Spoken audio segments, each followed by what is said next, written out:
اللهم صل على سيدنا ومولانا محمد معدن الجود والکرم وآلہ وصحبہ وبارک وسلم علیہ۔ ویلکم ٹو الہم ڈائنامک ورلڈ۔ مظہر قادری عزیزی کی طرف سے تمام عزیز طلباء اور طالبات کا خیر مقدم ہے۔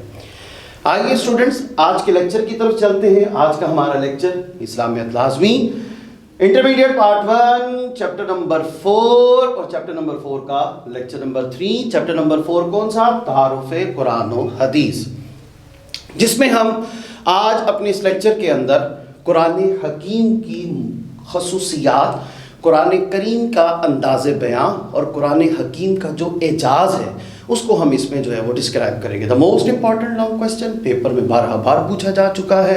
اس کے پوچھنے کے انداز جو ہے، طریقہ کار جو ہے وہ مختلف ہے۔ مثال کے طور پر جیسے وہ پوچھ سکتا ہے کہ قرآن مجید کی خصوصیات بیان کریں، جیسے وہ پوچھ سکتا ہے قرآن مجید کی خوبیاں بیان کریں، جیسے وہ پوچھ سکتا ہے اعجاز القرآن تفصیل سے بیان کریں، جیسے وہ پوچھ سکتا ہے قرآن کا کیا اعجاز ہے اس کو تفصیل سے بیان کرے۔ تو آئیے اس کا جائزہ لیتے ہیں۔ سب سے پہلی ہیڈنگ ہمارے پاس ہے دلکش اور متاثر کن۔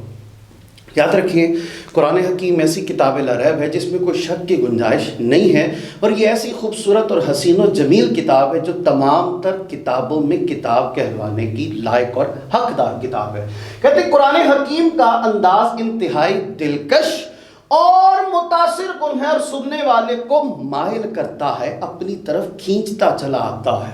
وہ مائل کیوں ہو جاتا ہے؟ قرآن حکیم جو ہے یہ ایسی کتاب ہے جب قرآن کی تلاوت ہو رہی ہوتی ہے تو ایسے جیسے دل میں سکینہ اتر رہا ہے، دل میں سکون اتر رہا ہے، اور یہ صرف اور صرف کتاب لا ریب کی ہی بدولت اللہ رب العزت کی ذات قرآن حکیم میں ارشاد فرماتی ہے کہ بے شک دلوں کا چین اور قرار کس میں ہے؟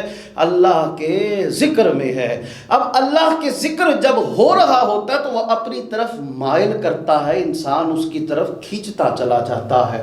کہتے ہیں کہ مشرکین مکہ لوگوں کو قرآنی آیات سننے سے روکتے تھے، منع کرتے تھے کہ اگر تم قرآن سنو گے تو تم ایمان والے ہو جاؤ گے، تم قرآن کی تعلیمات پر عمل پیرا کرنا شروع کر دو گے۔ اور اس کے بعد کیا کہتے ہیں؟ حضرت عمر اور کئی جلیل القدر صحابہ رضوان اللہ تعالی اجمعین، اور ایسے صحابی رسول صلی اللہ علیہ وسلم جنہوں نے ابھی دائرہ اسلام میں داخل نہیں ہوئے تھے، کیا ہوا؟ قرآن کی محض چند آیات سنتے ہی مسلمان ہو گئے۔ حضرت عمر رضی اللہ تعالیٰ عنہ کے بارے میں ہے، کہتے ہیں اپنی بہن سے بولے عمر یہ تو بتا کیا کرتی تھی، میرے آنے سے پہلے کیا چپکے چپکے پڑھتی تھی۔ بہن نے جب قرآن پڑھا، بہن نے جب قرآن پڑھا تو دل عمر کا یہ بول اٹھا، کیا؟ لا الہ الا اللہ محمد الرسول اللہ صلی اللہ علیہ وسلم۔ یاد رکھیے یہ قرآن حکیم ہی ہے جس کی تلاوت سننے کے بعد حضرت عمر فاروق رضی اللہ تعالی عنہ دائرہ اسلام میں داخل ہو جاتے ہیں۔ اس کے بعد کہتے ہیں سادہ انداز تربیت، مشکل الفاظ نہیں ہے، یہ نہیں کہ کسی انسان کی سمجھ میں نہ آئے۔ یہاں پر کہتا ہے قرآن حکیم میں سجاوٹ اور بناوٹ کی بجائے سیدھے راستے اور انتہائی سادہ انداز میں احکامات جو ہیں وہ نازل کیے گئے ہیں۔ ایسے سادہ احکامات، بے شک آیات چھوٹی ہیں، بے شک الفاظ مختصر ہیں، لیکن اس میں فصاحت و بلاغت اتنی ہے، اتنے فصیح و بلیغ ہیں، اس میں اتنی گہرائی پائی جاتی ہے۔ کیا کہتا ہے کہ نہایت چھوٹے جملوں میں بے شمار معنی و مطالب کیا ہیں؟ پوشیدہ ہے، چھپے ہوئے ہیں۔ یہ صرف قرآن کا کیا ہے؟ یہ اعجاز قرار دیا گیا ہے۔ اس کے بعد دیکھتے ہیں اگلی ہمارے پاس ہے منفرد انداز بیان۔ قرآن کا جو انداز بیان ہے وہ بڑا مختلف ہے۔ قرآن کا انداز بیان کہتا ہے قرآن کا انداز بیان دنیا کی دوسری کتابوں سے منفرد ہے، اور یہ کیا کرتا ہے؟ یہ براہ راست انسان کو خطاب کرتا ہے۔ حضرت سیدنا علی المرتضی رضی اللہ تعالیٰ عنہ، آپ کی مشہور روایت جس میں آپ نے کیا فرمایا کہ میں علی جب میرا جی چاہتا ہے کہ میں اللہ سے کلام کروں، اللہ سے بات چیت کروں تو کیا کرتا ہوں؟ میں نماز ادا کرتا ہوں۔ اور جب میرا جی چاہتا ہے کہ میرا رب، میرا خالق جس نے مجھ کو تخلیق کیا، وہ مجھ سے کلام کرے، وہ مجھ سے گفتگو کرے، وہ مجھ سے بات چیت کرے، تو میں کیا کرتا ہوں؟ میں قرآن پڑھتا ہوں۔ کیوں؟ کیونکہ قرآن کیا کرتا ہے؟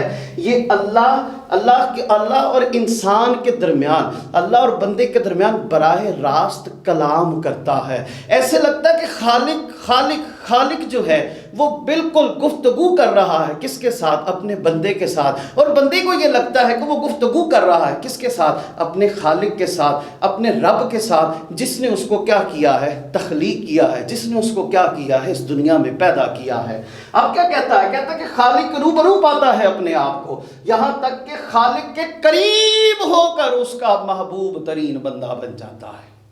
یعنی کہ یہاں پر یہ بات پتہ چلی کہ قرب الہی حاصل کرنے کا جو ذریعہ ہے وہ قرآن حکیم کی تلاوت ہے۔ یعنی کہ اللہ کا قرب حاصل کرنا ہے تو قرآن کو پڑھنا ہے اور اس کی تعلیمات پر کیا کرنا ہے؟ عمل پیرا ہونا ہے۔ اس کے بعد عربی ادب کی انقلابی شکل، ایسی خوبصورت شکل کہ کہتے ہیں قرآن حکیم پیغام الہی ہے، اشعار کا مجموعہ نہیں ہے، اشعار کا مجموعہ نہیں ہے۔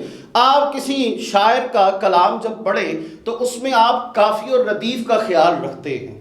کافی اور ردیف کو آپ بچے تمام طور بڑے اچھے طریقے سے سمجھتے ہوں گے کہ شعری اصطلاحات میں یہ بڑا مشہور و معروف بات پائی جاتی ہے اور اس کا بڑا خیال رکھا جاتا ہے شعری اصطلاحات میں۔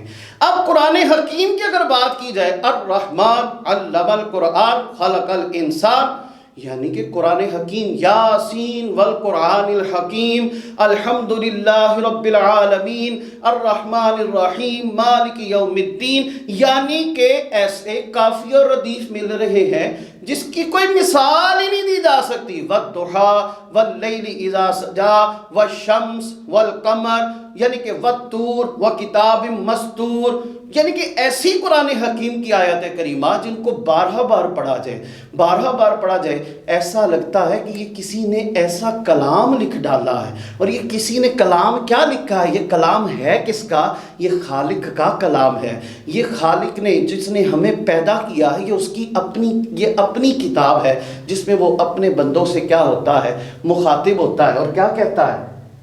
کہتا ہے یہ اشعار کا مجموعہ نہیں بلکہ عربی ادب میں ہی ایک انوکھا اور انمول خزانہ ثابت ہوا ہے۔ یہ ایسا انمول خزانہ ہے جو کہ کہیں پر کسی بھی کتاب میں کیا ہے؟ موجود ہی نہیں ہے۔ اس کے بعد یہاں پر نیکسٹ ہیڈنگ کا آغاز ہو رہا ہے اور وہ کیا ہے؟ اعجاز القرآن۔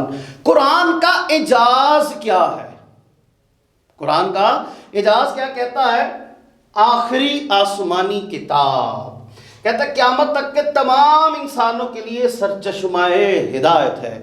قیامت تک کے تمام تر جتنے بھی انسان ہیں، قیامت تک آنے والی تمام تر مخلوقات کے لیے ذریعہ ہدایت اگر کوئی کتاب ہے تو صرف اور صرف کتاب لا ریب ہے، اور وہ کون سی کتاب ہے؟ قرآن حکیم ہے۔ اور یہ قرآن کا اعجاز پایا جاتا ہے۔ محفوظ کتاب، اِنَّا نَحْنُ نَزَّلْنَا الذِّكْرَ وَإِنَّا لَهُ لَحَافِظُونَ، کیا فرمایا؟ بے شک ہم نے ذکر یعنی قرآن کو نازل کیا اور ہم خود اس کے کیا ہے؟ نگہبان ہیں، اس کے محافظ ہیں، اس کی حفاظت کرنے والے ہیں۔ ٹھیک ہے جی۔ اس کے بعد کہتے ہیں زندہ زبان والی کتاب۔ عربی زبان ایک ایسی زبان ہے جو کہ جس کو کہا جاتا ہے کہ یہاں پر لکھا ہے 56 سے زائد ممالک میں بولی جاتی ہے، اور اس کو تقریباً 60 سے زائد ممالک بھی کہا جاتا ہے۔ یعنی کہ 56 سے زائد ممالک میں بولے جانے والی زندہ زبان، اور اس کے اندر کئی اصطلاحات موجود ہیں اور نئی اصطلاحات آتی رہتی ہیں، اور یہ ایسی زبان ہے جو کہ زندہ ہو جاوید ہے۔ اس کے بعد کیا کہتے ہیں؟ عالمگیر کتاب۔ قرآن حکیم پوری انسانیت کے لیے کیا کرتا ہے؟ رہنمائی کا ذریعہ ہے، اور اس کی فطری تعلیمات دنیا کی ہر قوم، ہر خطہ، ہر زبان کے لوگوں کے لیے ہے، چاہے وہ عربی ہے، چاہے وہ عجمی ہے، چاہے وہ کسی بھی رنگ و نسل سے تعلق رکھنے والا ہے، چاہے وہ کسی بھی قوم سے تعلق رکھنے والا ہے، چاہے وہ کسی بھی معاشرے کے رہنے والے لوگوں میں وہ شامل ہے۔ اس کے لیے بھی کیا ہے؟ وہ ذریعہ ہدایت ہے، اور اس کو بھی خطاب کرتا ہے، اس کو مخاطب کرتا ہے، اس کو بلاتا ہے قرآن. اور قرآن کیا کہتا ہے؟ یا ایھا الناس کہہ کر مخاطب کرتا ہے، اے لوگوں کہہ کر مخاطب کرتا ہے. اور مومنین کو کیا کہہ کر مخاطب کرتا ہے؟ یا ایھا الذین آمنوا کہہ کر مخاطب کرتا ہے. اس کے بعد جامع کتاب، جامع وسیع ترین کتاب.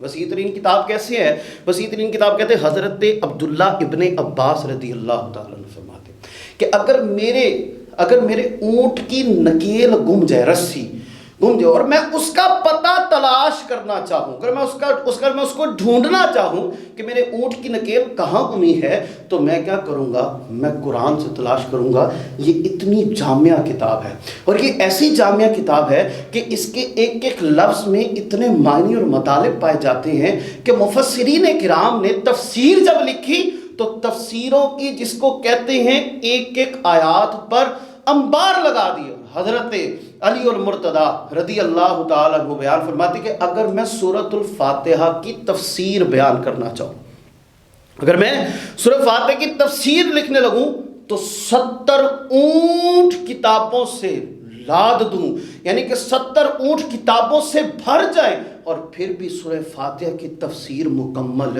نہ ہو پائے گی. یہ اتنی جامعہ اور اتنی جامعہ کتاب جو ہے یہ پائی جاتی ہے. کہتے ہیں اے حبیب صلی اللہ علیہ وسلم، اے حبیب صلی اللہ علیہ وآلہ وسلم، ہم نے آپ پر، اے حبیب صلی اللہ علیہ وسلم، ہم نے آپ پر ایسی کتاب نازل کی ہے جو ہر ایک شے کو بیان کرتی ہے، جو ہر ایک شے کو کیا کرتی ہے؟ بیان کرتی ہے. یعنی کہ کائنات کے ہر ایک ذرے کے بارے میں قرآن ہماری کیا کرتا ہے؟ رہنمائی کرتا ہے. اس کے بعد کہتے ہیں عقل و تہذیب کی تائید کرنے والی کتاب. یعنی کہ عقل و تہذیب کی کیا کرتی ہے؟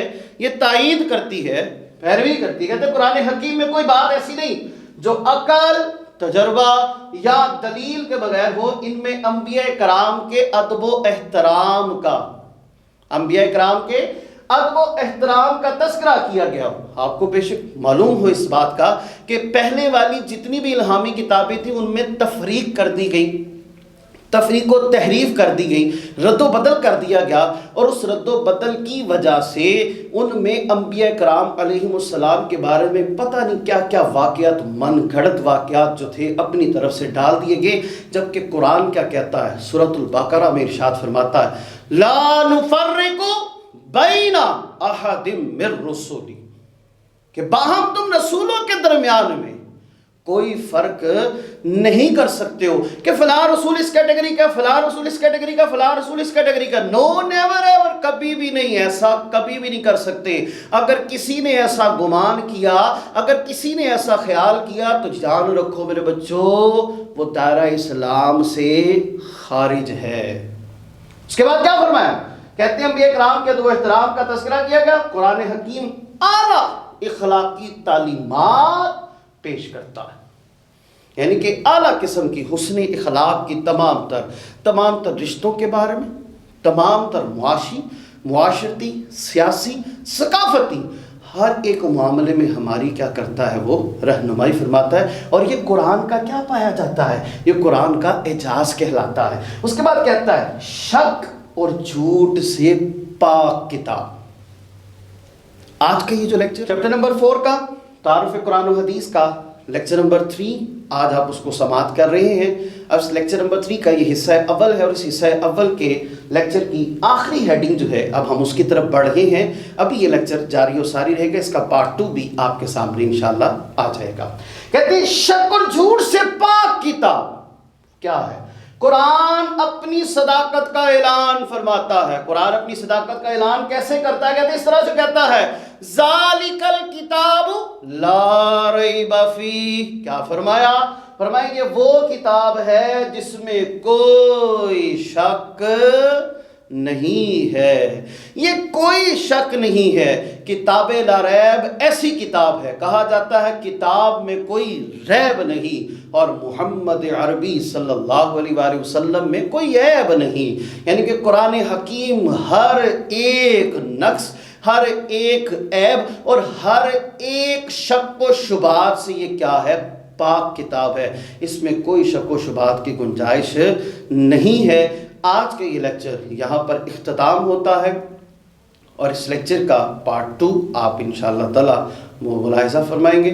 دعا فرماتے ہیں جو پڑھا جو سنا اس پر اللہ پاک ہمیں عمل کرنے کی توفیق عطا فرمائے۔ آمین بجاہ نبی الکریم صلی اللہ علیہ وآلہ وسلم۔